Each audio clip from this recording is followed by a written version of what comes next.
रहने वाले लोगों के लिए हर कोई जानना चाह रहा है कि आखिर आसमान से गिरे गोले का सच क्या है।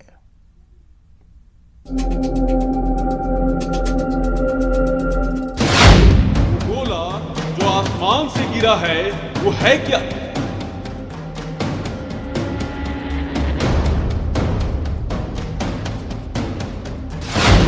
वो चमकीला चमकीला सा जो आसमान से गिरा है वो है क्या?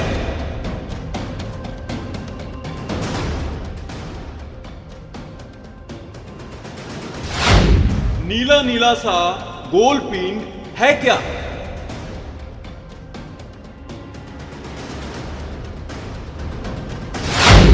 लोग हैरान हैं, परेशान हैं, इस गोले से अनजान हैं। समझ नहीं पा रहे, कुछ सूझ नहीं रहा। पूछे तो पूछे किससे? कौन सवालों का जवाब देगा?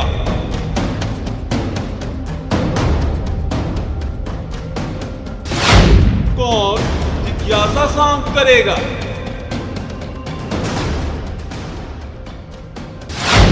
सांचौर की इस गुत्थी को सुलझाएगा कौन?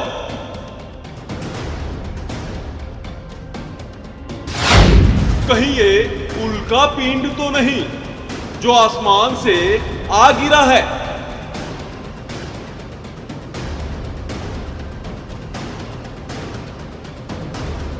वही जो आग के गोले सा नजर आता है।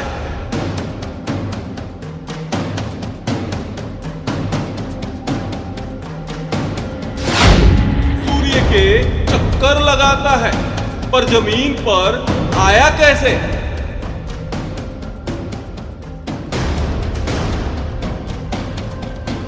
सवाल कई हैं, पर जवाब अबूझ।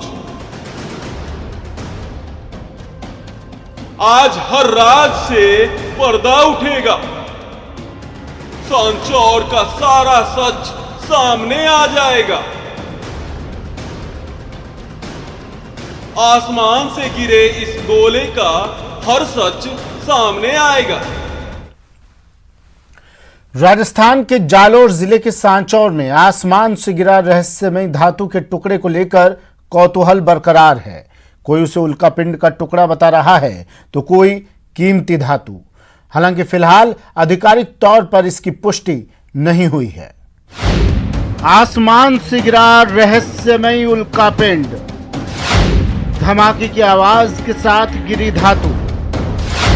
धातु का वजन 2 किलो 788 ग्राम। उल्कापिंड या पत्थर, सस्पेंस बरकरार। जरा गौर से देखिए इस काले से दिखने वाले पत्थर को। शुक्रवार को जब इसने आसमान से धरती का सफर तय किया तो लोग दहशत में आ गए। इस धातु की धमाके जैसी आवाज के साथ पृथ्वी पर एंट्री हुई। धातु जहां गिरा वहां धरती 2 फीट धंस गई। धमाके की आवाज 2 किलोमीटर तक सुनाई गई। गिरी हुई धातु पूरी तरह गर्म थी। सूचना के तुरंत बाद पुलिस ने वहां पहरेदारी लगा दी और अब इस रहस्यमयी धातु की जांच चल रही है। धातु गिरने की सूचना प्राप्त हुई बहुत तेजी से आवाज़ के साथ में। इसको देखने के लिए हम लोग गए और पुलिस प्रशासन भी वहाँ पहुँचा, SDM साहब भी वहाँ पहुँचे और उन्होंने देखने के बाद में सब लोगों ने ये निर्णय लिया कि ये उल्का पिंड टाइप का है कुछ।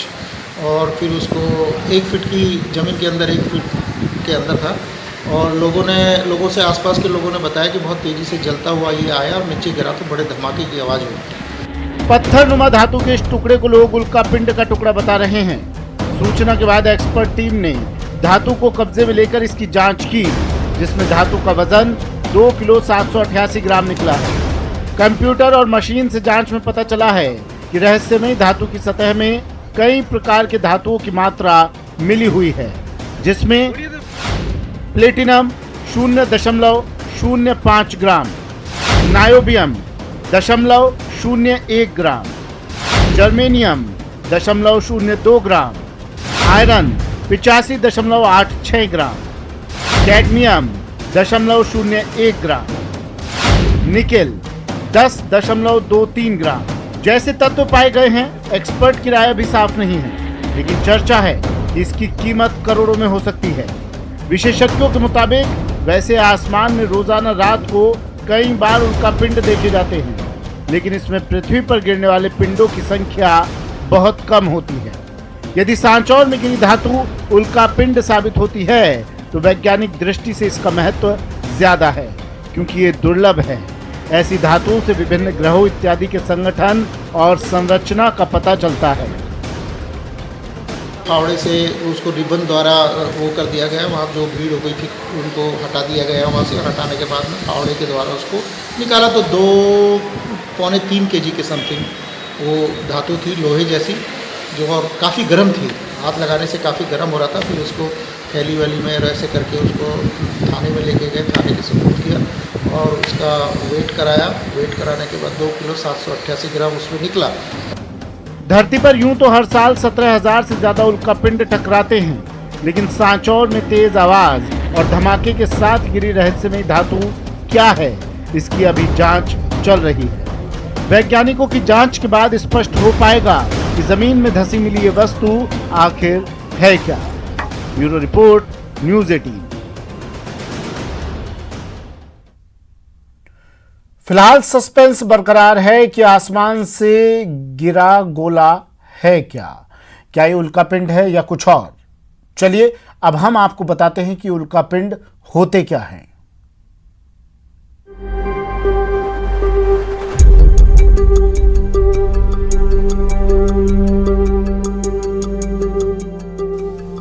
आग का गोला आसमान से धरती पर गिरते हुए आपने देखा तो जरूर होगा, अपनी आंखों से या फिर किसी वीडियो में। लेकिन क्या आप जानते हैं उल्कापिंड किसे कहते हैं? तो जान लीजिए उल्कापिंड की पूरी ABCD। अंतरिक्ष में मौजूद टूटे हुए तारे और ग्रह के छोटे छोटे हिस्से उल्कापिंड होते हैं। ये छोटे बड़े आकाशीय पिंड होते हैं। ये हमेशा सूर्य की परिक्रमा करते रहते हैं। ये कचरे की तरह अंतरिक्ष में बिखरे रहते हैं। गुरुत्वाकर्षण की वजह से पृथ्वी की तरफ खिंचने लगते हैं। खिंचाव के कारण इनकी गति काफी तेज होती है। वायुमंडल में प्रवेश करते ही घर्षण की वजह से इनमें आग लगती है। यही चमक आपको आसमान में दिखाई देती है। ज्यादातर उल्कापिंड वातावरण में प्रवेश करते ही बिखर जाते हैं। हर साल 500 उल्कापिंड पृथ्वी की कक्षा में प्रवेश करते हैं। तेज दबाव के कारण वो हवा में ही नष्ट हो जाते हैं। वैज्ञानिकों को 5 या 6 उल्कापिंडों के बारे में ही पता चल पाता है। 180 साल में एक बार कोई उल्कापिंड इंसान पर गिरता है। एन हॉकिंस नाम के शख्स पर 1954 में उल्कापिंड गिरा था। अगली बार कोई उल्कापिंड किसी इंसान पर 114 साल बाद गिरेगा तो परेशान मत होइए, क्योंकि अगले 114 साल तक कोई भी उल्कापिंड आपके ऊपर गिरने वाला नहीं है। लेकिन इसका रोमांचक इतिहास आपको अपनी ओर जरूर खींचेगा। Bureau report, news 18 network.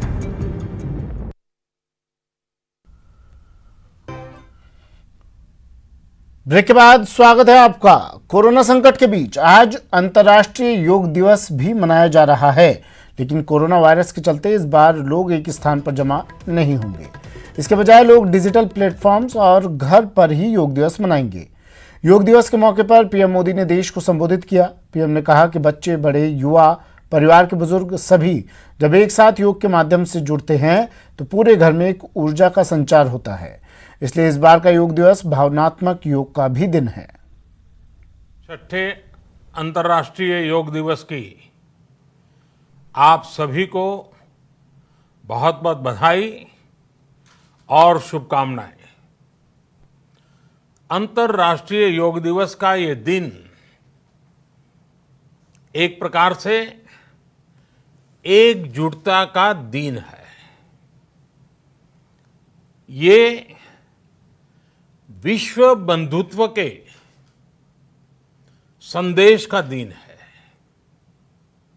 ये वननेस ऑफ ह्यूमननेस का दिन है, जो हमें जोड़े साथ लाए, वही तो योग है।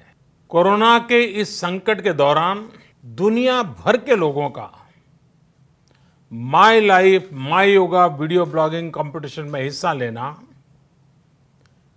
इस बात को दिखाता है कि योग के प्रति उत्साह कितना बढ़ रहा है, कितना व्यापक है। अंतर्राष्ट्रीय योग दिवस की theme yoga at home and yoga with family ये तय हुई है। आज हम सब सामूहिक कार्यक्रमों से दूर रहकर घर में ही अपने परिवार के साथ मिलकर योग कर रहे हैं। अगर मैं दूसरे शब्दों में कहूं तो ये भावात्मक योग का भी दिन है। हमारी फैमिली बॉन्डिंग को भी बढ़ाने का दिन है। कोरोना पैंडेमिक के कारण आज दुनिया योग की जरूरत को पहले से भी अधिक गंभीरता से महसूस कर रही है। अगर हमारी इम्यूनिटी स्ट्रांग हो तो हमें इस बीमारी को हराने में बहुत मदद मिलती है। इम्यूनिटी को बढ़ाने के लिए योग की अनेक विधियां हैं, अनेक प्रकार के आसन हैं। योग दिवस पर हर आम और खास लोग योग करते नजर आए। अंतर्राष्ट्रीय योग दिवस पर देश के बड़े दिग्गजों ने भी योगाभ्यास किया। आपको 4 दिग्गजों की योग आसन की तस्वीर दिखा रहे हैं। केंद्रीय मंत्री प्रकाश जावड़ेकर, मुख्तार अब्बास नकवी, धर्मेंद्र प्रधान के साथ साथ लोकसभा स्पीकर ओम बिरला ने योग करके फिट रहने का मंत्र दिया।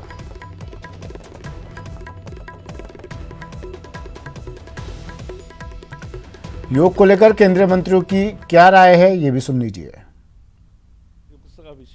6 साल पहले प्रधानमंत्री जी ने जब दुनिया के सामने योगा दिवस का विषय रखा, 160 से ज़्यादा देशों ने उसको स्वीकार किया और 21 जून योगा दिवस बन गया अंतर्राष्ट्रीय। आज पूरे दुनिया में योगा का प्रसार और प्रचार बढ़ रहा है। आज भारत में चूंकि कोरोना का काल है तो सामूहिक रूप से जो योगा होता था वो न करते हुए घर में करो, घर फैमिली के साथ करो, ऐसा संकल्प दिया। आज ये 6वां अंतर्राष्ट्रीय योग दिन है और कोविड-19 के कारण बड़ा प्रोग्राम जो लेह में तय हुआ था वो हम कर नहीं पाए और माननीय प्रधानमंत्री जी के आदेश से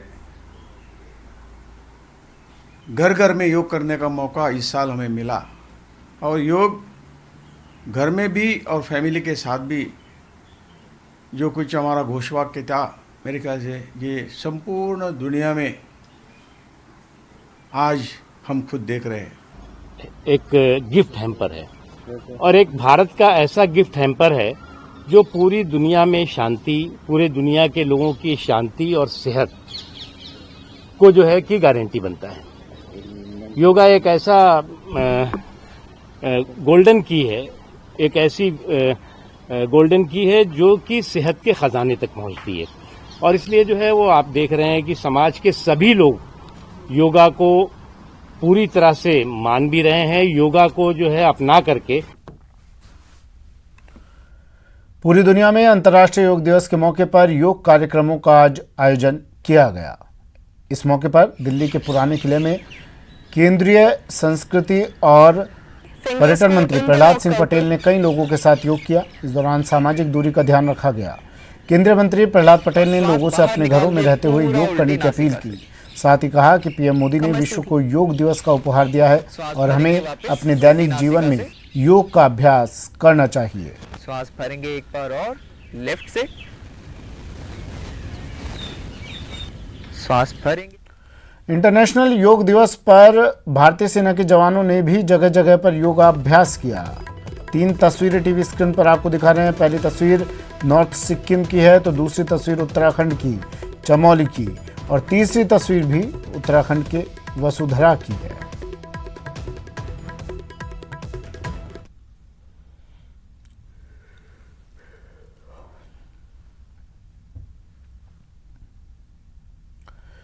अंतर्राष्ट्रीय योग दिवस के मौके पर लद्दाख में 18,000 फीट की ऊंचाई पर आईटीबीपी के जवानों ने योग और प्राणायाम किया। लद्दाख में बर्फ से ढकी सफेद जमीन पर आईटीबीपी के जवानों के एक दल ने अंतर्राष्ट्रीय योग दिवस के मौके पर योगाभ्यास किया। लद्दाख में जिस जगह पर इन जवानों ने योग किया वहां तापमान 0 डिग्री से नीचे है। बर्फ की सफेद चादर पर जवानों का योग अभ्यास बेहद मनोरम दृश्य प्रस्तुत कर रहा था। योग गुरु बाबा रामदेव ने हरिद्वार में योगा किया। विशेष योग सत्र में योग के गुर सिखाए। रामदेव ने कोरोना से बचने के खास मंत्र भी बताए। अनुलोम विलोम करो बेटा, लगातार करो।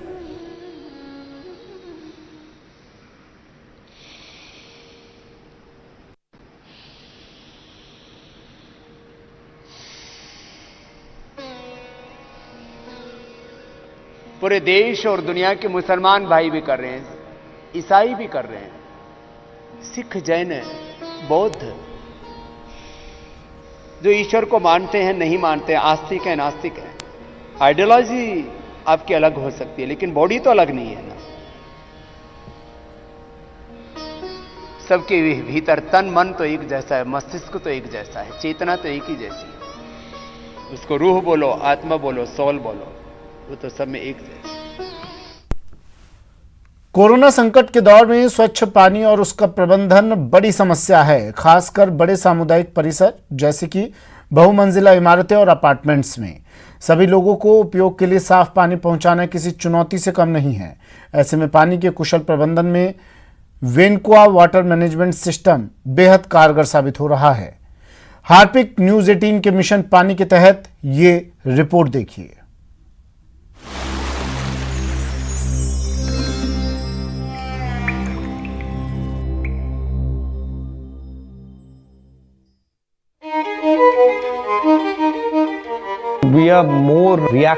हमें समस्याओं को सुलझाने की कोशिश करनी चाहिए।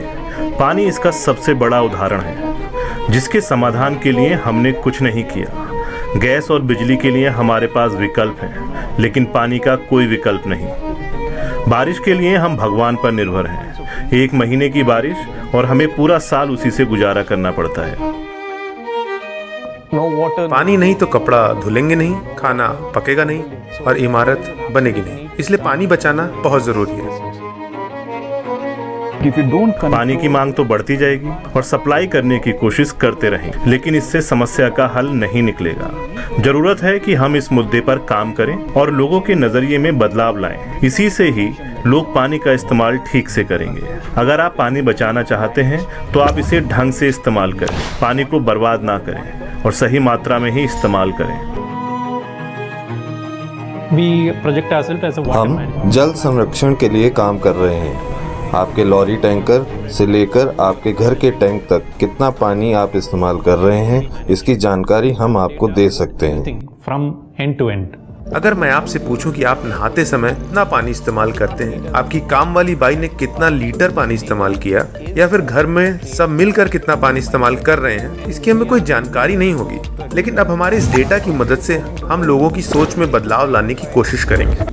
दूसरी हमारी कोशिश ये है कि हम इस समस्या के समाधान को मनोरंजक कैसे बना सकते हैं। जैसे कि आप किसी प्रॉपर्टी पर जाएं, अगर आप पानी बचाएं तो ऐसे में 5 लोगों को जिम की सुविधा मुफ्त में मिलेगी।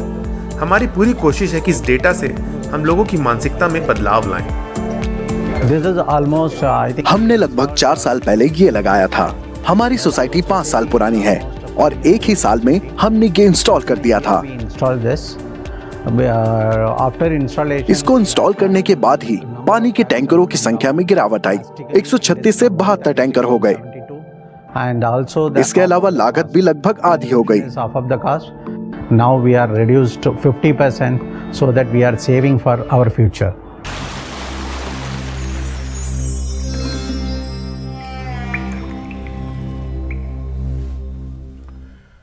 फिलहाल इतना ही, दीजिए इजाजत, नमस्कार।